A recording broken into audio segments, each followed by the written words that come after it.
I'd like to thank Swamiji for inviting me again to come and share a few ideas with you on this special day. So our topic this morning is the yoga of self-forgetfulness.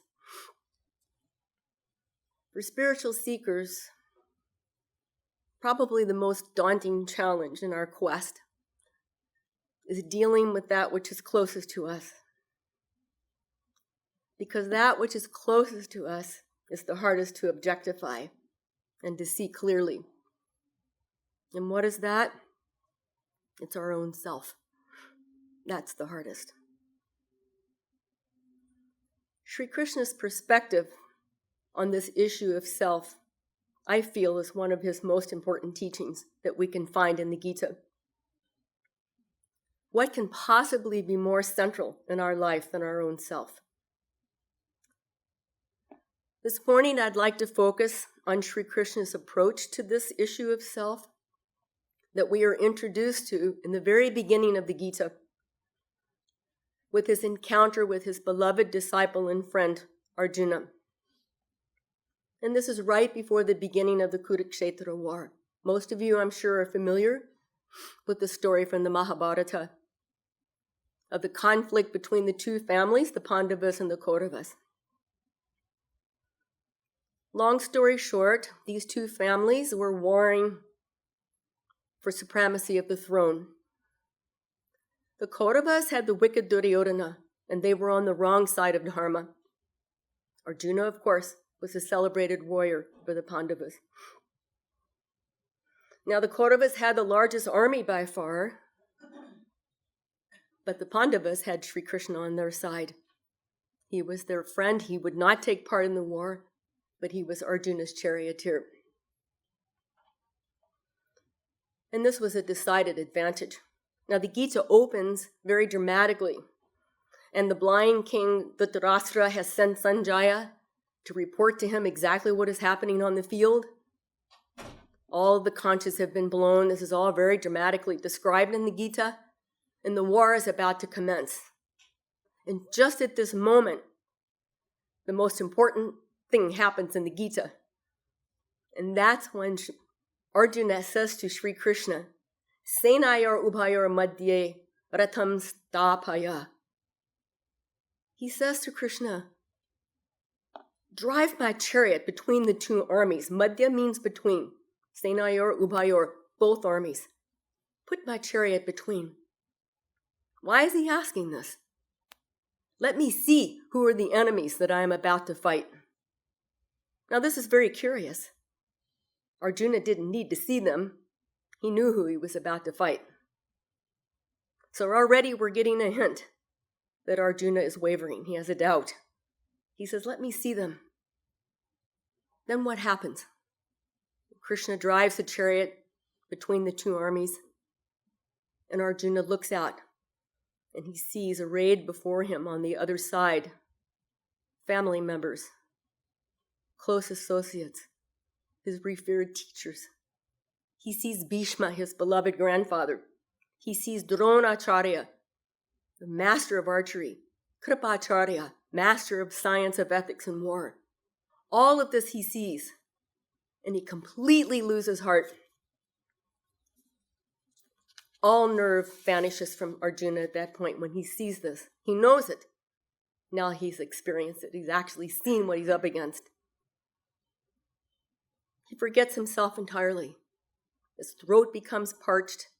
His head starts to reel. He sees adverse omens on all sides. He's about to faint in a major meltdown. And at that point, he turns to Sri Krishna and he tells him, this is happening to me. And his mighty bow, Gandiva, falls to the chariot floor.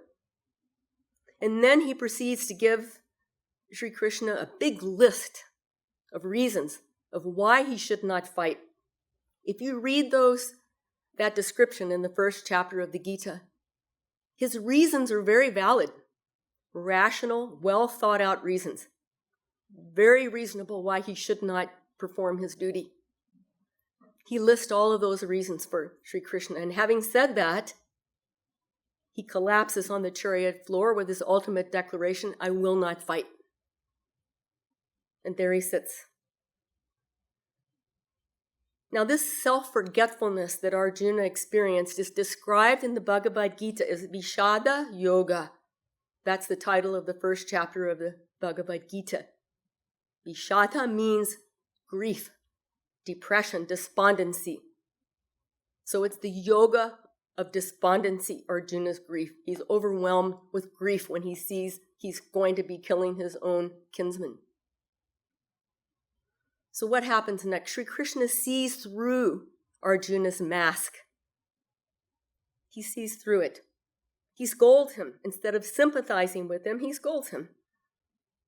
And he tells him, you're being selfish, weak, faint-hearted. These are terrible, crushing insults to a great warrior like Arjuna, to be told he's weak. And he tells him, he goads him, stand up, O Partha, O scorcher of foes, rise. Whence comes this mean faint-heartedness right at the critical moment of battle?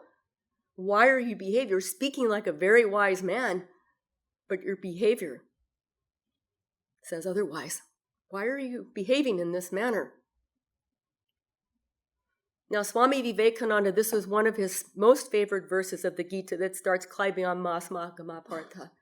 Get up. And we know Swamiji was always quoting from the Upanishads, arise, awake, stop not. So here, this instruction of Sri Krishna to Arjuna, stand up, throw off this weakness, do your duty, realize yourself. Swamiji was very fond of this verse. Now, clearly Arjuna was having an identity crisis. He was totally bewildered about his duty as a kshatriya. Krishna knew what Arjuna finally wanted to do was to renounce the world, go into a forest, and live the life of a brahmana. Krishna knew that he could never live like that, was not his swadharma. His swadharma was a warrior, not living as a mendicant on alms. If he had gone to the forest, what would he have done? Very soon he would have been hunting deer and elephant and so on. He would have fallen back to his own nature. He would not have been able to spend his time in meditation and living on alms. That was not Arjuna's swadharma. So he was totally bewildered about his duty as a kshatriya. What to speak of recognizing the true spiritual nature of himself and the others that he was about to face. He did not see that. Now, in general, each chapter of the Gita, 18 chapters, each chapter in the Gita is considered a yoga. And what is yoga? Is a means to reunite ourself as we are now with our true self. So each chapter is dedicated to that. So the first 6 chapters of the Gita, chapter 1 through 6, describes the stages of a person in a limited self-awareness, one with limited self-awareness, to and including an expanded sense of self through right action, discrimination, and knowledge. And in chapter 2, Sri Krishna describes one's swabhava, one's true nature to Arjuna, and gives the eloquent description of a stita prajna, a man or a person of steady wisdom. Chapters 7 through 12 describe various aspects of the divine, the all-pervasiveness of the divine. It's the divine presence in our life, that the divine exists in the heart of everyone. And in chapter 12, Sri Krishna extols devotion as the supreme means for the attainment of the Supreme Self. Chapters 13 to 18 detail the process of transmuting the self and uniting with our true self. So clearly, Sri Krishna's emphasis in the Gita, this is a broad classification. He's dealing with this idea of ourself as we are now. Arjuna obviously is totally unaware of his spiritual dimension of himself. He can't even focus on the proper dimension of himself as a kshatriya. He's completely overwhelmed with delusion. Now, before entering Sri Krishna's perspective on this subject, most interesting subject of self, and how we can make self-forgetfulness into a yoga, let's consider a few ideas regarding self-identity that we have in Vedanta. And this will help us to understand Arjuna's confusion, his ultimate dilemma, and Sri Krishna's resolution to that problem. And what I would like to do is present this idea of self in a very practical way, not in a philosophical or metaphysical way. We need those ideas. But unless we can take the concepts of Vedanta, these ideas, and make them real in our lives as we are, we have to be able to incorporate these ideas into our life. This is how they become part of us. If it's not part of our life, it simply remains as a concept or an idea, and that's fine for intellectual understanding, but that does not help to transform our life. So wherever we are, whatever we're doing, we have to be able to take the ideas of Vedanta and make them real for us as we are. So let us look at it from that perspective. Now, the concept of self in Vedanta emanates from the particular self, myself. We're all familiar with our own self. We know it firsthand. We don't have to speculate about it. We know it. We're living it every moment of our lives. But the question arises, who are you really? Have we thought about it? What is our real identity? Now, say Homeland Security comes and they ask you, who are you? And you might say, well, I'm Jane Smith, and I live in San Francisco, and I work in the financial district, etc., etc. Then they're going to ask you for a photo ID and your national identity card with some DNA information, an iris scan, a fingerprint, etc., etc. When Homeland Security is convinced that your physical identity matches who you say you are, they're satisfied with that. That's who you are. That's who I am. You go anywhere, you come in the airport, they say to you, let me see your ID, and you show them your driver's license. Have you ever thought about the implications of this? This is who I am. So every moment of our lives, we're reinforcing, of course, the wrong notion of who we are. That's the practical side of our life, and we have to live in and through that. Then if we go for a job, say, what do? Well, they want a resume, and they want your, quote, biodata.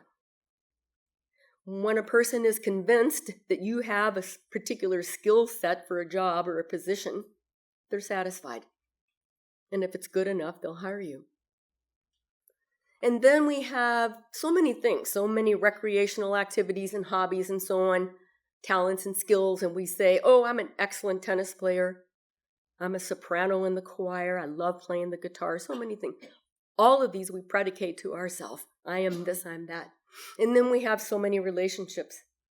I may be a mother or a father, sister, brother, husband, wife. So all of us are a bundle, a combination of all of these identities. Physical identity, mental, emotional, we have all of these identities. And sometimes these identities collide. And we question. We're confused. Arjuna was confused. And we say, who are we really? If we think about it, who am I really? Am I sure this is all that I am? Or is there something more? So as I said, Arjuna, from the very beginning, Arjuna was overwhelmed by this confusion. And we already get that hint when he asks Sri Krishna to drive his chariot between the armies to see who he's going to fight. And he already knows who he's going to fight, but he wants to see it. And that's the basis of his confusion.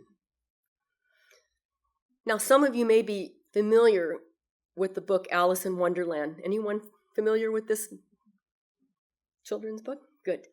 So Swami Vivekananda thought that Alice in Wonderland was the best book written for children in the 19th century. And he felt that Lewis Carroll, the author of the book, had an uncanny insight into the workings of the human mind. And if anyone who has read it, especially from a Vedantic perspective, you can understand this. A wonderful, marvelous book. And Swamiji loved it. Whenever he was with children, he would often read to them from this book. And in fact, he quoted from it and mentioned it in lectures in New York and in Los Angeles. So Swamiji held the book in high regard. Just for the sort of stream of consciousness activities that go on and the disconnected things that happen just as they happen in our minds and in our life. So I'm introducing this by way of a conversation between Alice and a caterpillar that I'm about to tell you. So in Alice in Wonderland, Alice is walking through a garden. And there on a mushroom, all kinds of, things happen in Alice in Wonderland, like dreams, disconnected things. There is a caterpillar, a very grave caterpillar, and he's smoking a hookah. And Alice is going through the garden. And he leans over the mushroom and he says to her, "Who are you?"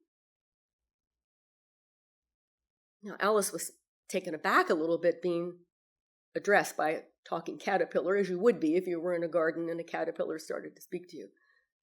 She was a little taken aback.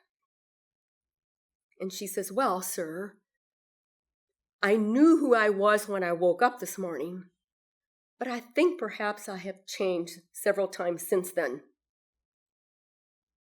And the caterpillar looks at her and he says, "What do you mean by that? Explain yourself." And Alice said, "Oh, I can't explain myself, sir. I'm afraid I can't explain myself because, you see, I'm not myself." And the caterpillar says, irritated, "I don't see." And Alice says, "Well, I can't put it more clearly, I'm afraid, for I can't understand it myself." Now, from this conversation, we can extract that we all have a little bit of Alice in us. We can't explain our current condition. We hear these high ideals, we hear our true nature, and yet we know what we are. We can't explain it. And when push comes to shove, we don't know our true identity because it's constantly changing. Just like Arjuna, we too are in the midst of an identity crisis from the standpoint of spiritual reality. Now, in our ordinary state of consciousness, ordinary state of existence, being separate from others is who I am. And although, in fact, we know scientifically and every other way that all molecules of matter are interchangeable, and mind is one, practically speaking, there is a physical separation. My lump of matter distinguishes me from your lump. And my mind vibrates differently than other minds. We know that from a practical point of view. And I identify with a particular psychophysical system, say Jane Smith. So I act and I think and I experience everything as this distinct individual. No matter what we do, any of us, what we do, we think, or we say, we are aware that we exist. You can never disprove or deny your own existence, and no one else can either. You know you exist. Isn't it true? You know, you're aware, you're sitting here, you exist. So there can't be any physical or mental activity without this awareness. That's the bottom line. Now, according to Vedanta, this identification, this misidentification that we have, that we think that we're this combination of body and mind and intellect, it's created by what we would call metaphysical ignorance or ajnana. Ajnana, it's just a word. All of these things are words trying to indicate a state of being. And our teachers and our philosophers, they use various words to try to actually describe a state of experience. And that, to me, was the most important thing about Arjuna going between the two armies. He had to experience it. He knew it in theory, but he had to experience it. So this is what happens. So we experience ourselves like this, and it's because of this mistaken notion, this ajnana, call it Maya. Now, although we assume new physical bodies, if we accept the law of reincarnation, this body drops, we accept it, we get a new body. But the subtle tendencies, the linga shura, these mental tendencies, go with us through successive births. And because there's no limit to the carry-on baggage, we often come with quite a load. They don't say we have to store it up in the upper bin. We have several bins that we can store it in. So we all come life after life with all of these tendencies. In each life we reinforce that we are this limited person. This is just to give us the background. So this pernicious sense that I am what I think I am, in Vedanta it's described as kind of a knot between matter and spirit.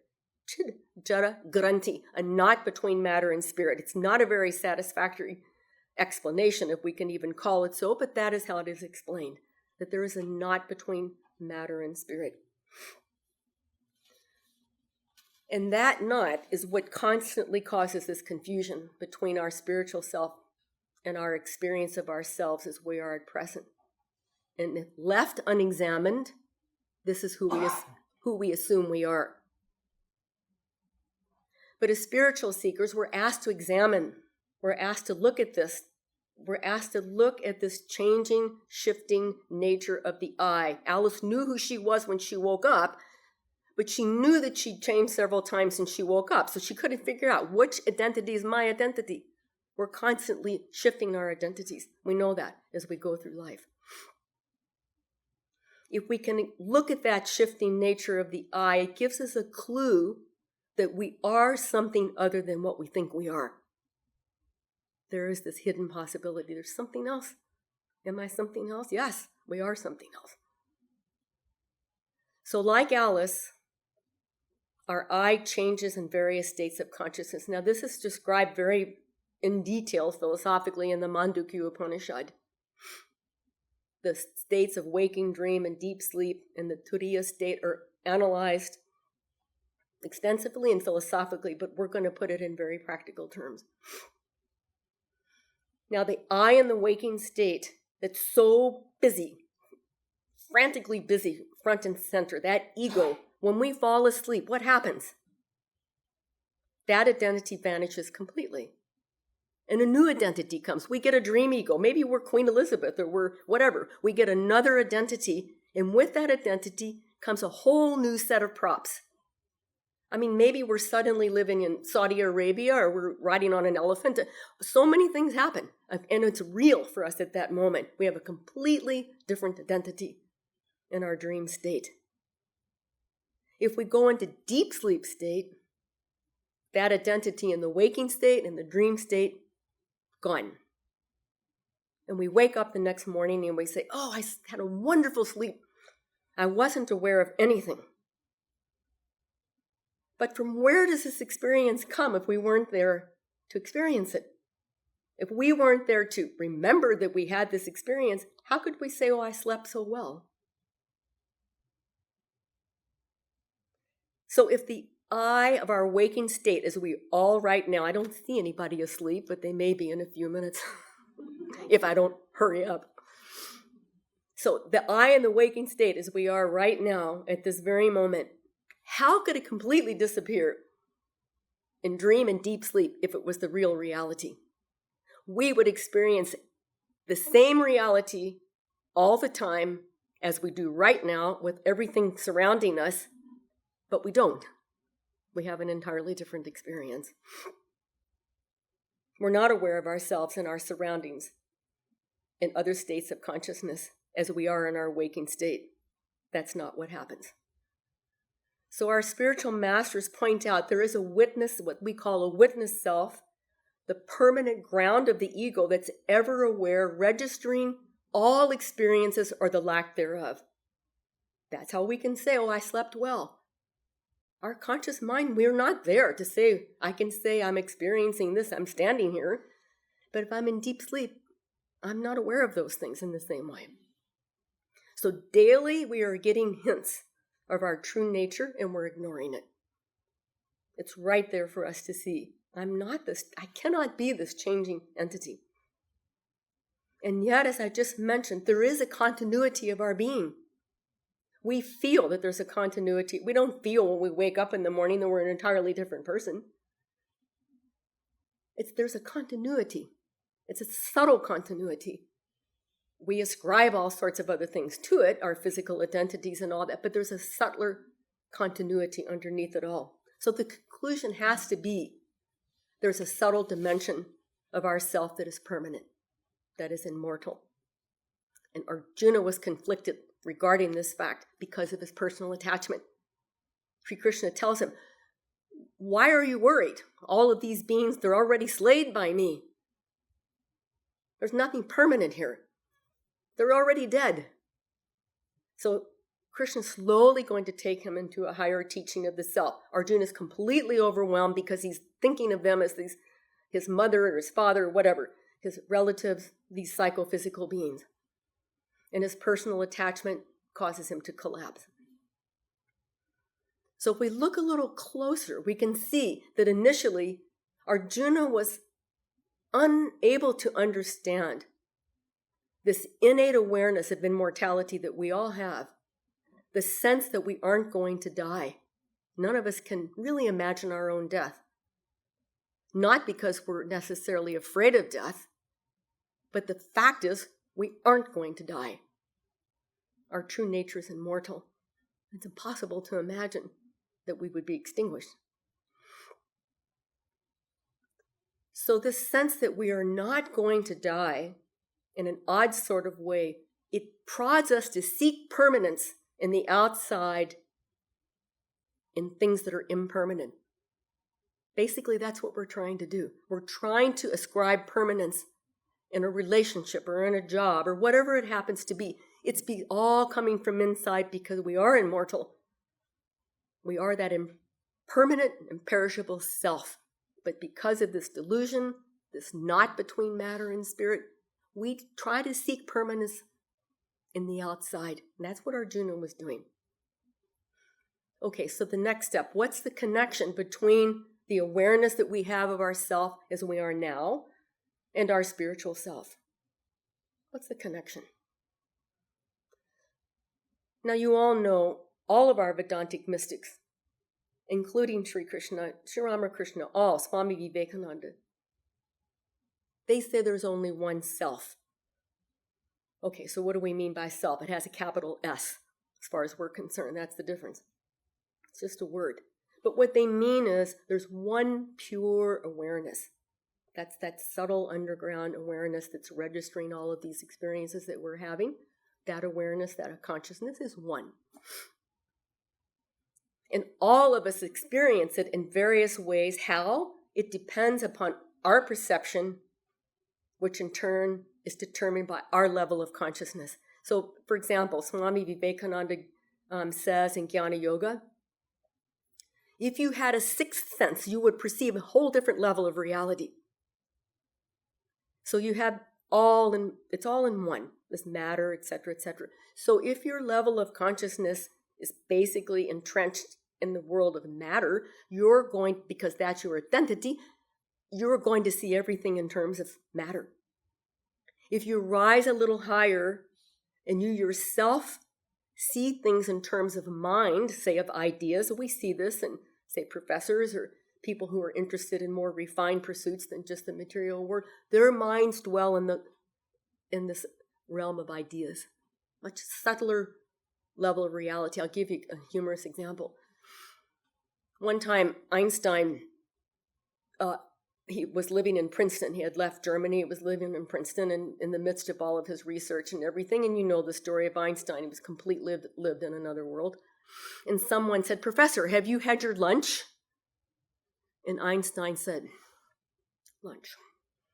He said, "Am I walking away from my house or toward it? If I'm walking toward my house, I haven't had lunch. If I'm walking in the opposite direction, I have." So he either had his lunch or not, but the point is his mind was dwelling on another level, a higher level of ideas and formulas and so on and so forth. So this world of matter and, something as common as eating was not something that was very important to him. So that kind of gives us an idea of these various levels of perception. Now, Sri Ramakrishna gives a very homely, simple example. I like this example very much in terms of trying to understand this so-called ego. He said, think of it this way. You have a body of water and you take a stick and you throw the stick in the water. So the stick's in the water and it appears to be divided. You have some water on the right, you have some water on the left. It's divided into two, myself and the other. If you take that stick of the ego out of the water, it becomes one. So if we can somehow overcome this self-forgetfulness, the big self, by taking this stick of the ego out of the water, that ocean of consciousness is one. But here's the tricky part. There's always a tricky part. And the short story becomes long, but I'll try not to make it too long. Our relative self as we know it is not real. We know that. Whether we accept it or not, we know we're all going to die. We know, physically speaking, as somebody said, none of us are going to get out of this alive. We can't live maybe beyond 100. And John McCain's mother, I think, was 106. But beyond that, pretty much the human lifespan is considered, according to the Ishu Upanishad, 100 years. Our physical body is going to fall off. We know that. It's perishable. And as far as we're concerned, our mind is extremely limited. Yes, we carry these tendencies from life to life, which determines the course in the next life, but our mind is limited. No matter how hard we strive, there's always a wall that we cannot get over. There's always much more knowledge that we will never be able to understand or in this life. So this was Arjuna's mistaken perception. And this is what caused him so much grief. His identity with this relative awareness and not recognizing that it's different than the spiritual. So it is and it isn't. What's the answer to the riddle? Is there any answer to the riddle? Why Maya? No, we can't come up, as Swami Vivekananda said. It's a statement of facts. This is how things are going on. And Swamiji would say the Hindus are very honest. They'll just say, I don't know. I can't tell you. I cannot tell you how it began, but we know that it can have an end. We know this from all of our enlightened masters, spiritual masters of all traditions, that this limited state of existence has an end. We cannot trace it to the beginning. And furthermore, this sense of duality, this sense of otherness that we have, we know that ultimately it is a delusion, just like when we fall into sleep. Our identity in our waking state vanishes, and we have a different ego. We're not even exposed to the external world. We create, as the Upanishad says, we create roads and chariots and buildings, and we create a whole other universe in our dream state. So the bottom line is, we have to be satisfied by saying the self, this ultimate state of awareness, appears as this limited being. That's the best explanation, if we can call it an explanation. Short of a direct experience of ourself as a spiritual being. That's the only thing that will be the final conclusive evidence, is what we perceive another dimension within ourselves. Now, interestingly, one explanation for this appearance of our I consciousness is that it's just a mental concept. So think about that. It's just a mental concept. When we come into this world as individuals, can any of you remember where you were before you were born? Or how you got here? I mean, maybe if you're a yogi and your mind is in that direction, you probably could. But basically, we don't know where we come from.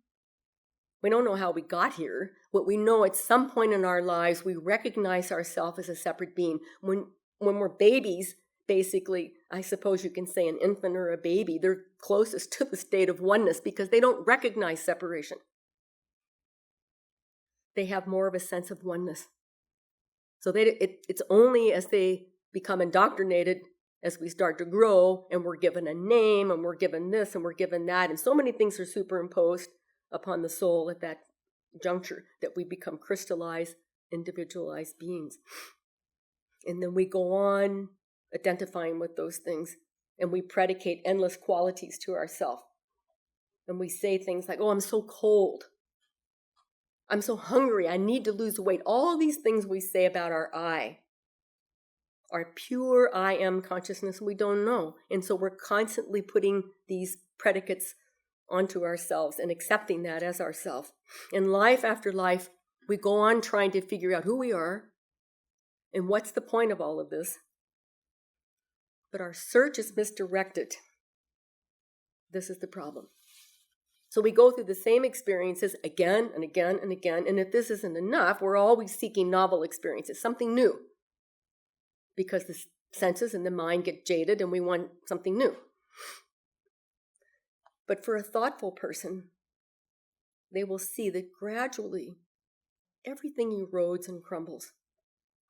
And after some time, it disappears. as if it never existed at all.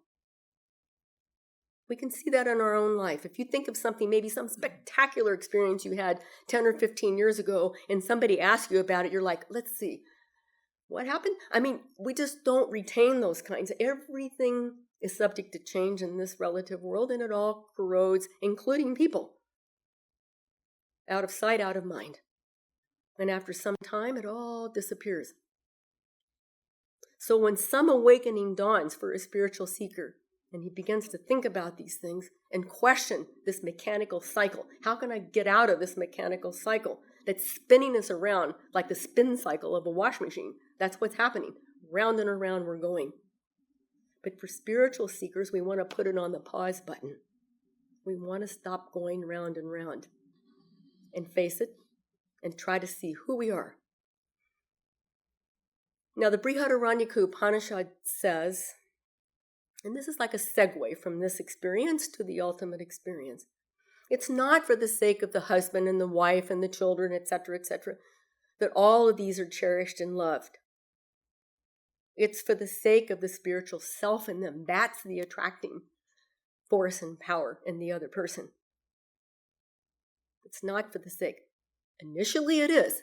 Initially, it's our egocentric wish and desire, and therefore we seek a relationship with someone else. We love our children. It's all centered on our small self, and it's egocentric, and it's limited. Yes, that's true. But when our sense of self expands into something larger, we see, no, that's not the basis of my relationship. I love that person. I'm attracted to that person. Why? Not because of the physical or mental, but because of the divine spirit. That's the only attracting power in the universe, according to the Upanishads. The divine is the only attracting power.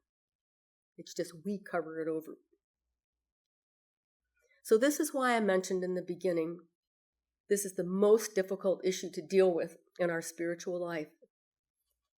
And this is why Sri Krishna's teachings are so beneficial. They're so practical. Our identity is so deeply entrenched in who we think we are that it becomes very difficult to extricate ourselves from it. Because every moment, it's like Sri Ramakrishna says, you can cut down a tree or something, then the first rain, the roots come, the whole thing sprouts again when he's talking about the ego. You think you've gotten rid of it, and the next moment, it's like Rakta Bija in the Chandi. Every drop of blood's a demon. It's the same thing. It's not that easy. But when we understand the basis of it, it becomes easier to deal with it. That's the point. And this is where Sri Krishna helps. Now, Arjuna, we get caught in it. And that's the real cause of all of our problems and our troubles and our sufferings. We always think, it's because of this, it's because of her, it's because of him, it's the country, it's Trump. It's all these, it's nothing to do with any of those things. It's not coming from the outside. The problem doesn't exist outside, really. So all of our sufferings and even our joys and our happiness, they're ultimately disappointing. Why? Because they come to an end. The best relationship comes to an end, sometimes tragically. Everything in this universe is limited, and when we really focus on that, we start to get a strong vairagya or desire for something. I want something that's permanent, some joy that no matter what, I'm never going to be separated from it. That's what we really want. But we're just looking for it in the wrong place. So the ego is constantly making its presence felt. It causes confusion and chaos wherever it goes. We can think of it sort of like an unruly house guest. We just can't get rid of them. They don't want to go. So how do we get rid of this unwanted guest that won't leave? Uninvited guest to dinner. So we have to cajole the guest. The Gita says, you're your worst enemy, but you're also your best friend. So you have to befriend yourself by yourself. You can't depend on someone else. Be a friend to yourself. Be easy on yourself. Lift yourself by yourself. This is what Krishna says. So the obvious thing is, the first step is to divert our attention away from this I. Everything in the universe, we want to center here. So we start to diffuse and divert the attention from the I. This is the basis of all ethics and morality in all religions, by being selfless. And there are many ways to do that. Everything else is just an explanation of this one central fact. Take the attention away from myself. So let's just look for a moment. What's the actual process? Let's look at the practical application of trying to make this self-forgetfulness, and we're keeping Arjuna in mind. How can we make this a yoga? How do we spiritualize it? He's in a mess. He's terribly depressed. So how do we, and many of us face that, some strong emotion. How can we turn that and make that a yoga? There are two components. One is internal, the other is external. So internally, we need to shift our identity. That's the main thing. This is a relative world. Everything's connected to something else. We're related, not just to people, but we're connected in so many ways. That's why there's so many problems in nature and so on. Ecology is in such a big mess because man's made it a big mess. We're connected here. We operate and try to think that we're supreme as a species. And we're not connected. We are connected. We're connected with everything in the universe. Every person, every tree, every plant, every bird, every animal, one existence. So we have to shift our identity. That's the main thing. So right now we think we're Jane Smith. How do I shift my identity? The main thing is we have to connect to something. Can't remain in a void. So we want to connect with a spiritual identity. So we might say, well, some people, temperamentally, of course, it depends on one's inclination. We might say, I'm a child of God. God is my mother. God is my best friend, like Arjuna and Sri Krishna. Yes, he was his teacher, but Krishna was his best friend. That's why Arjuna could bare his soul the way he did. As a great warrior, he let down all of his guards because Krishna was his dearest friend. And he knew that Krishna had his best interest at heart. So we can think of that. The Lord has my best interest at heart. He's my best friend, or she's my best friend. Like that. Some kind of a relationship. Our I am consciousness has to be hooked up with something spiritual in order to make this transition in our self-identity. It makes sense, doesn't it? Because we're identified with all these things we've been talking about. We want to shift our identity. That's the beauty of Vedanta. There's not any one way. It's left open to the individual. There's so many relationships, so many attitudes that one can have toward the divine. We have to think about it. What do we mean by divine? What do we mean by Divine Mother? What do we mean by God other than the words? What's the essence of that? And how can I form a relationship with that divine being? When we start focusing like that, our attention starts to go away from this identity as we ordinarily have it. So, for example, a devotee of God feels that he or she belongs to God. And they feel that others are God's children. He resigns himself to the divine will. He's an instrument in the hands of the divine. So the devotee knows that he has no personal claim on results or people or whatever. Job said in the Old Testament, God gave and God taketh away. Blessed be the name of the Lord, when he lost his son. And there are devotees. We know there are examples, many examples. I'll give you one example. There was a devotee in Chennai, and I think he had maybe only one son. That son was tragically killed in an accident, and that gentleman had a particular duty at the temple and to do with Sashi Maharaj Swami Ramakrishnananda's service for some celebration. The son had just something happened, and this gentleman appears at the ashram, and the Swamis couldn't believe it. It was like the son and they're like, this tragedy just happened. Why are you here? He said, why should I give up this opportunity to serve Sashi Maharaj? So that is what is meant by a devotee. We give our everything, we focus everything towards the divine. If we can have that kind of, it's a very simple person, but it was wholehearted. So that terrible tragedy did not throw him off from his simple service at the ashram. So somehow we have to relate ourselves so that it becomes so important. It's not that he was hard-hearted about the death of his son. No, that wasn't the point. I'm sure he wept and it was terrible. But the point is he had another anchor. He had something to anchor. If we don't, we're just floating in space. If a person's not inclined to worship a personal God, perhaps they're more inclined to the path of knowledge. It's a little more difficult, and Sri Krishna mentions this in the Gita, but that person maybe tries to see the ego as an illusion, separate the changeful from the unchanging, etc. And a karma yogi would say, I'm not working. Nature's working through me. So there are different ways through the different yogas, and frankly, we're all kind of a combination. We're devotees, we're jnanis, we're Raja yogis. It's very difficult to say any one individual is a watertight compartment. We have so many elements in our personalities, and we should think of it in that way, because then depending on our mood or the circumstance, we can relate to the divine in various ways. It's not we have to have one way. Sometimes we may be in a different mood and we think, I am the Atman, I'm pure spirit, etc. Another time, Mother bless me. So if a spiritual seeker can have kind of this all-rounded approach to not being stuck in one path or this or that, but simply trying to feel that the divine is my own, that's the truth,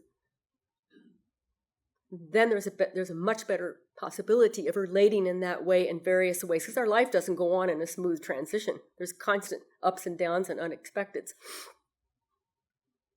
The second component, besides the internal, is the external aspect of action. Now, normally, for our work, we have some kind of a motive for our work. I mean, besides just making money to live. So it might be for prestige, it might be for power, it might be reputation or ambition or whatever. Anyway, there are various motives. And we are drawn, no doubt, to certain kinds of works because of our natural proclivities and our tendencies. We all have natural inclinations. So, somebody's naturally inclined to become a biologist, or somebody's naturally inclined to become a scientist, or whatever. And according to the Gita, that's the basis of Swadharma. We observe where our natural energy flows. Where is it flowing naturally? Many people ask, how do you know what your Swadharma is? We have to be observant and see where our mind and our energies flow naturally. I don't mean just in a sensual sense, not that. Just in the sense of what direction my life is going to take. And we see, kind of where we fit in the cosmic scheme of things. And that is the basis for Swadharma.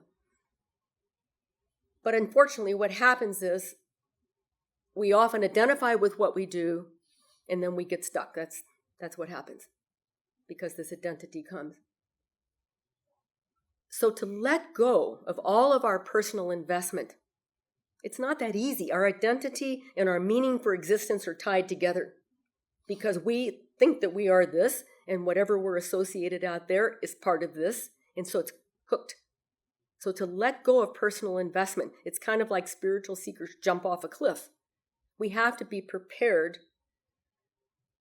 to break away from our sense of individuality as we know it. Our individuality is at stake here in spiritual life. We have to be willing to let go of this identity if we ever hope to make inroads into our spiritual identity. So living and working without a personal motive, of course, it requires sustained training of the mind and self-restraint. That's the whole basis of yoga, self-restraint. We're so used to self-expression, but in spiritual life, it's self-restraint. Not just self-restraint for its own sake, but for a higher purpose. So following that line of thought, we can't just suddenly say, well, okay, I'm not going to take my expectations seriously anymore. I don't care whether people praise or blame me, or I get recognition, or somebody else gets recognition for what I do. That's fine. It doesn't work that way. It's not that easy. And we all know how hard it is to live and interact with people gracefully. The ego has to be sacrificed on the altar of self-restraint. We can make that a mantra. We have to sacrifice, be willing to sacrifice everything that we cherish around this false self on the altar of self-restraint, pulling the self back. Why? Because we're going to get something much better. And one thing we have to remember is that reactions do come, because the one thing that the ego won't tolerate is being ignored. It thrives on attention. That's the nature of the ego. So the reason I'm mentioning all these things is, in a way, if we can kind of separate the ego out, it's almost like we're dealing with another person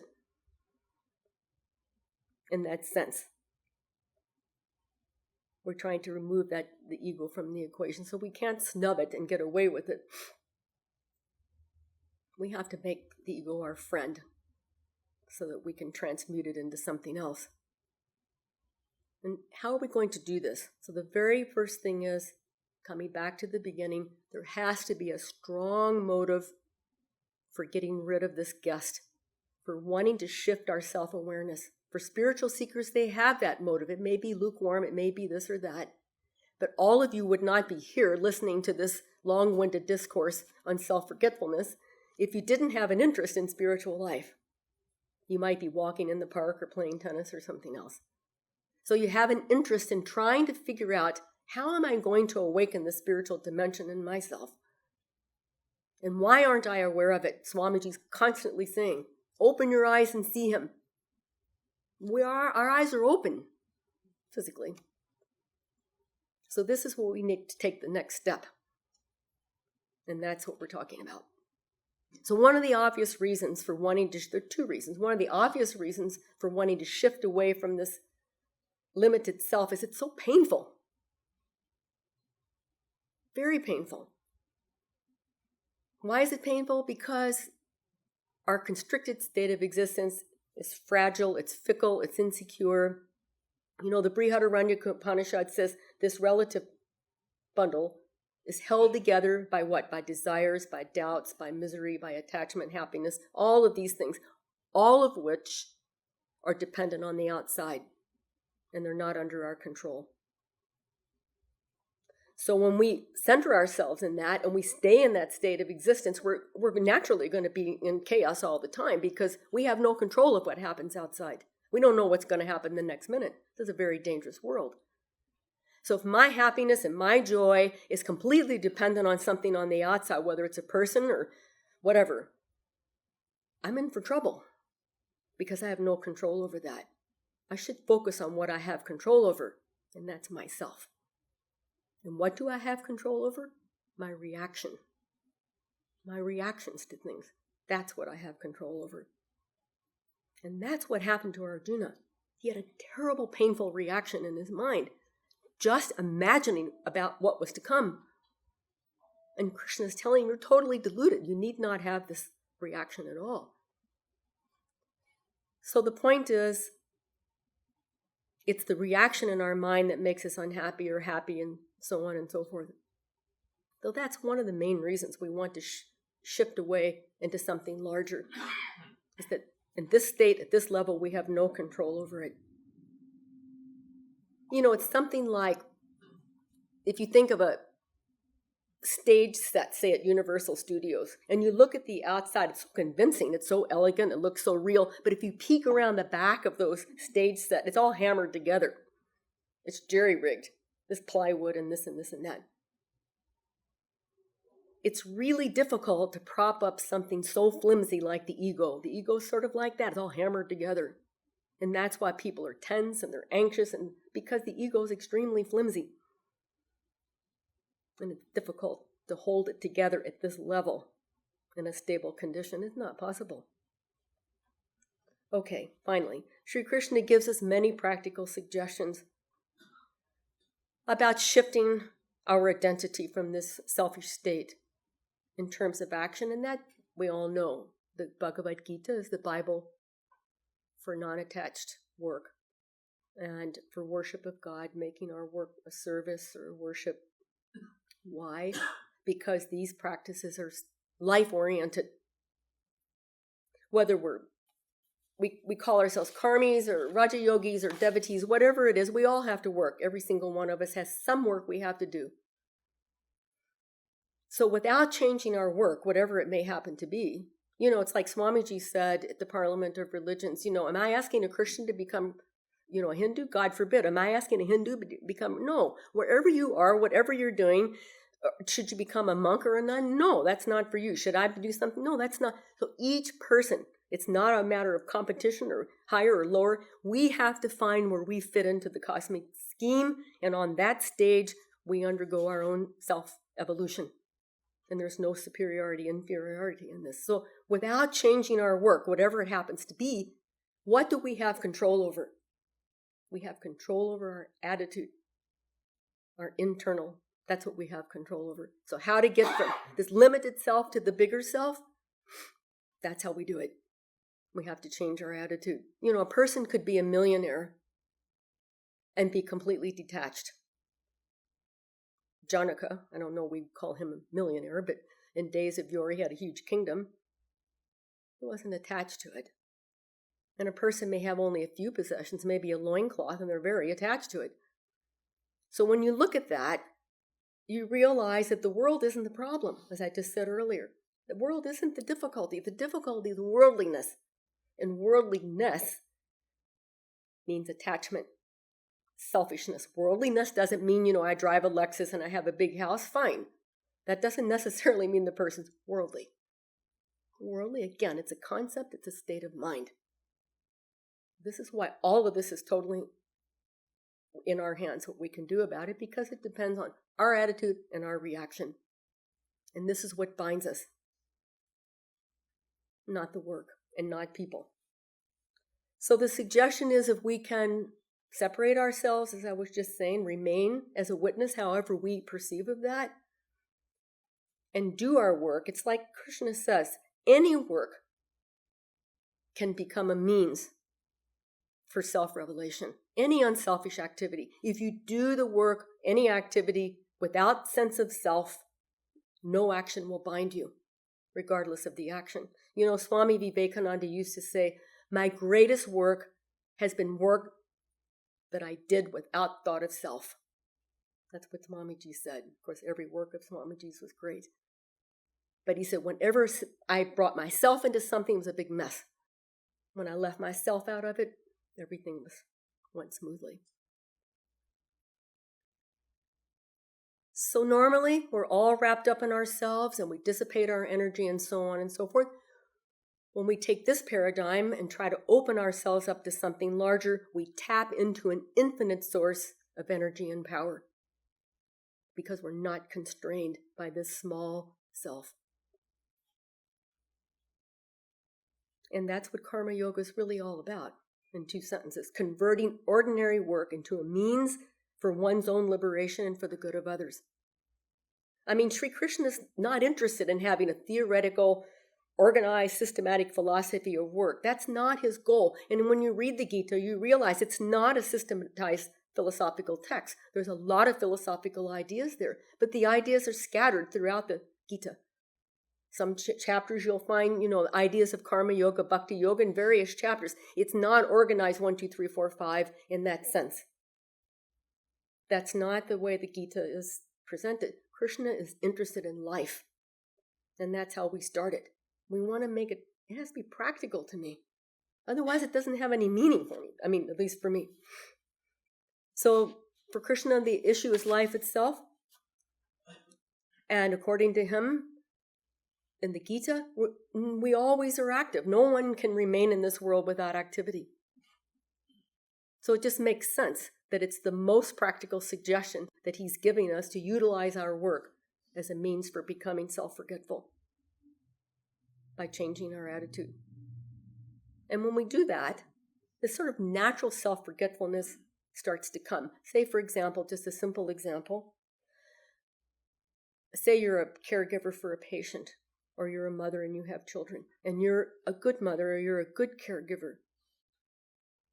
At that moment when you're caring for another person, your whole attention and focus is on that person. At least for the time being, your self-interest are put on hold, at least for the time being. And there's an expansion, a joy that comes from that. So many people who are involved in altruistic, even just humanism activities, report this feeling of expansion Why? They're not doing it for themselves. They're not doing it for name and fame. They're not doing that. They're going to get something out of it, even whether they're being paid for it or not. There's a natural expansion that comes when we remove this idea of self that we have, and even in ordinary people that aren't conscious spiritual seekers report feeling like that when they're involved in selfless charitable activities. So we have to look for the deeper source of that. And Krishna says, this is called dexterity in action. In the Gita, yogaha karmasu kaushalam, skill and action. This is yoga. And this is what Krishna is basically about to tell Arjuna. We started on the battlefield and we're going to leave them there. And the whole Gita proceeds from that. And he's going to instruct Arjuna how to lift himself out of this state of despondency into a state of self-awareness. And in the process of all of this, as we practice, when we are practicing unselfishness, we purify ourselves. And what happens when we say purify ourselves? What we're doing is all the dross is being removed. And when that happens, we begin to realize that we're simply uncovering something that's already there. It's not that we're bringing something in. We're not going to achieve something. It's not like, effect and cause. It's there. We're uncovering it by these practices. And it starts to shine in us. So that's the real motive. Our spiritual seekers see the great spiritual masters. They're calm, they're serene, they're blissful, they're centered in their true self. They're all loving and compassionate. They have no attachment. They don't have anything to gain or lose. They're free. And this is what spiritual seekers, this is what we're all looking for. We want expansion of consciousness, this freedom, and I think especially happiness and joy that cannot be affected by anything. So in conclusion, we can say when we begin to forget ourselves, our identity begins to change. Surely it's slow, but we'll see increments in that. When we become truly unselfish, we begin to feel a kind of oneness and a non-separateness from others. And we feel that divine spirit pervades everything.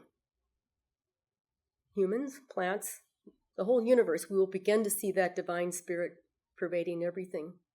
And this is the goal of the yoga of self-forgetfulness. Thank you.